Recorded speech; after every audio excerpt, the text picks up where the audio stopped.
It's not easy to be an academic in today's university, but it's basically impossible to be a scholar. And it doesn't seem like there's much difference between these two people, but I think there is. When I say the word scholar, you probably think of an academic, somebody who works at a university, they hold an advanced degree, they usually engage in teaching or research.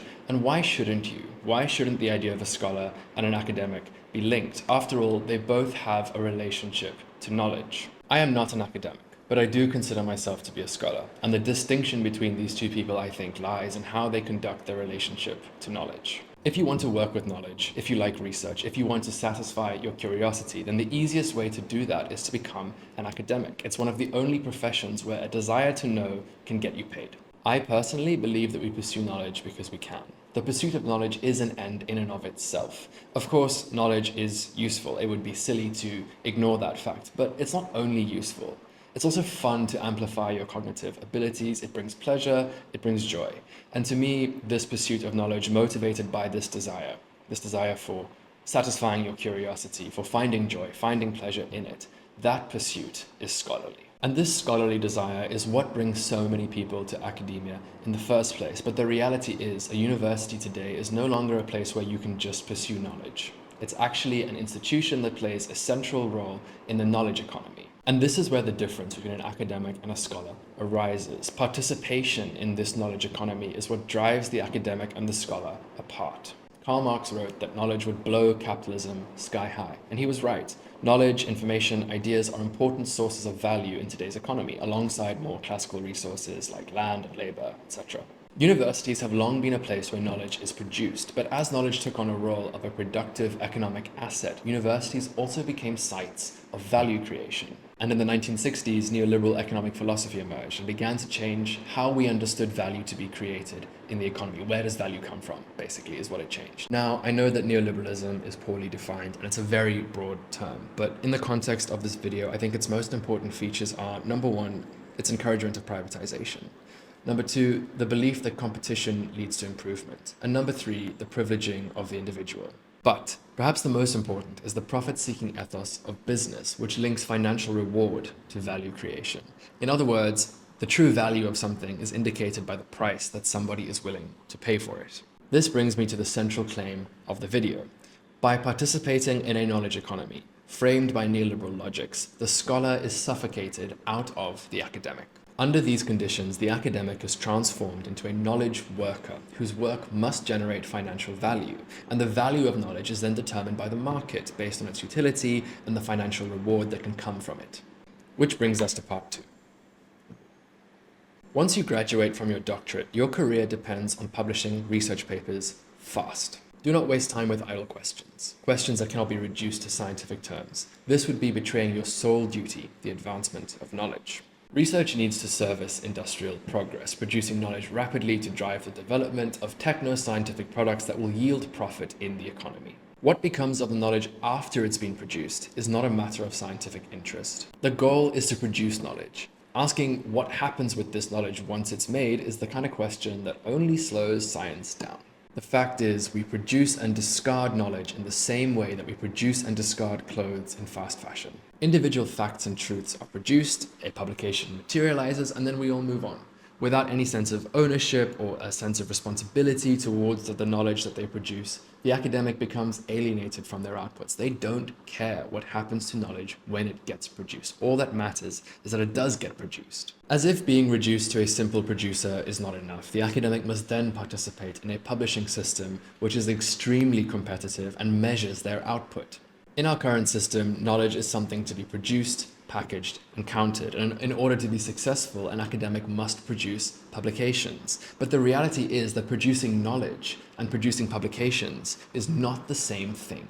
Of course, publishing articles is an important part of knowledge production and creation. They are an efficient, easy way for researchers to communicate. And to a certain extent, the existence of a journal article is proof that knowledge has been created. But while knowledge achieves a material form through publication, the existence of a publication does not guarantee that knowledge has been produced. They are not mutually exclusive. It is possible, in fact, I would say it's increasingly common, for articles to be published which contain no new insight. They make no significant contribution in this individual article to our collective human knowledge. To understand how this happens, we need to turn to how universities fulfill their role as producers of large quantities of useful knowledge. While money is essential to knowledge production, universities do not have access to an endless supply of it. The neoliberal preference for private enterprise over government support means that universities must increasingly turn to their industry partners for funds to support their activities. Industry and private enterprise naturally want research that will drive up profit. They want useful knowledge, economically valuable knowledge. University administrators must then decide which research and which researchers are worth it. To put it crudely, who will give the best return on this investment? A track record of published journal articles is one indicator for how productive an academic has been. But they mustn't only produce a lot of articles. These articles need to contain useful knowledge, and the way that this is assessed is with citations. The idea is that the more useful a piece of knowledge is, the more other academics will talk about it. The winner in this framework is an academic who produces a lot of articles that receive a lot of citations. What all of this means is that the goal of an academic is to publish articles, not produce knowledge. These papers do not need to contain new or exciting or insightful or groundbreaking knowledge. They just need to exist. And given that articles, not knowledge, is what is cited, topics which are safe, fashionable, and likely to receive attention get prioritized. Risky, radical, imaginative work is avoided because there is no guarantee that you will get enough publications out of it, especially when at the same time you are always under pressure to publish more and more frequently. The fact that publishing papers can be done without actually producing new knowledge is the final nail in the coffin. It severs the relationship academics have to knowledge. Examples of academics who have built their entire careers on fabricated data and fraudulent research are not hard to find. Yes, okay, they are not in a majority. They are a minority. But nevertheless, is this not enough? Is one single example not enough to show you just how much the scholar is cleaved from the academic? A disconnect from knowledge, a lack of care, a lack of responsibility for the integrity of knowledge is not only possible, it's a logical outcome of the system which doesn't actually give a damn about what knowledge is or why it matters. It only cares that we produce it. And so the academic is caught in a system that prioritizes speed over substance, publications over knowledge, and metrified excellence over integrity. The academic's relationship to knowledge and that scholarly motivation that brought them to it in the first place is completely smothered. This is not just a critique of the individual academic or the university or publishing. It's a reckoning with these logics and this regime which has shaped what it is to know and also what it is to be somebody who knows. And in the ruins of the academic, the scholar is no longer recognizable. Part 4, the scholar. In order to articulate a vision of the scholar, I had to first take us through the ruins of the academic. The scholar and the academic overlap in the sense that they both have a relationship to knowledge. And as I said already, I think it's fair to say that many people who become academics are initially struck by a scholarly desire to pursue knowledge, to satisfy their curiosity, to explore stuff.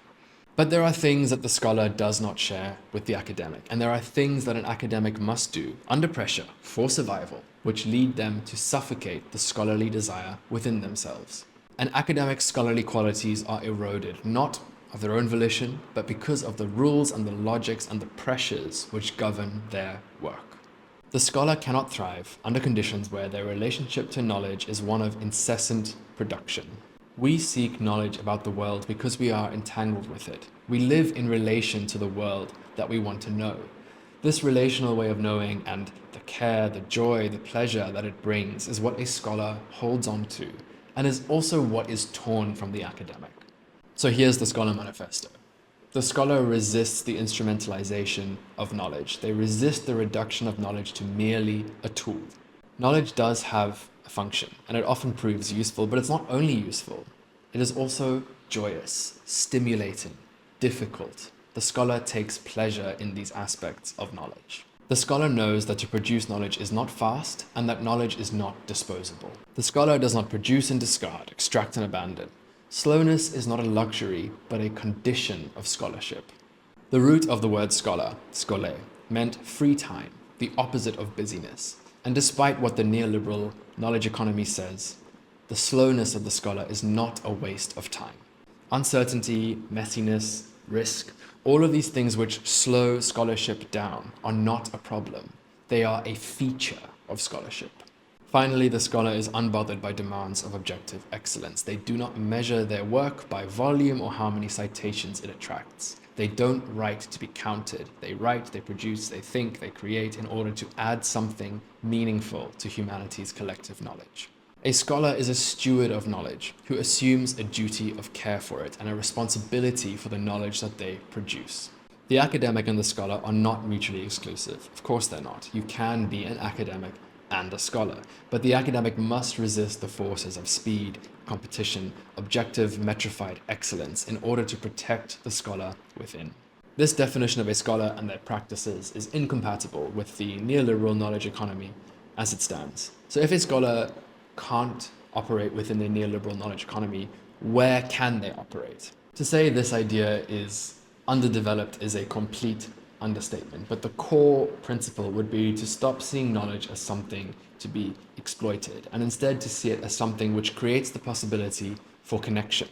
In a knowledge ecology, knowledge is not a resource, it is something to be cared for, looked after, and stewarded.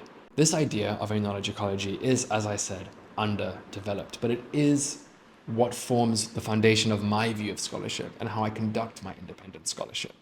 It informs the writing in the Scholarly Letter, a weekly publication that I co-edit which concerns the nature of scholarship. This essay was originally published there. It also informed the creation of Scholar Square, which is an online digital community which is trying to put these principles, this ethos, into practice. I am most certainly not an academic, and I'm trying my damnedest best to be a scholar.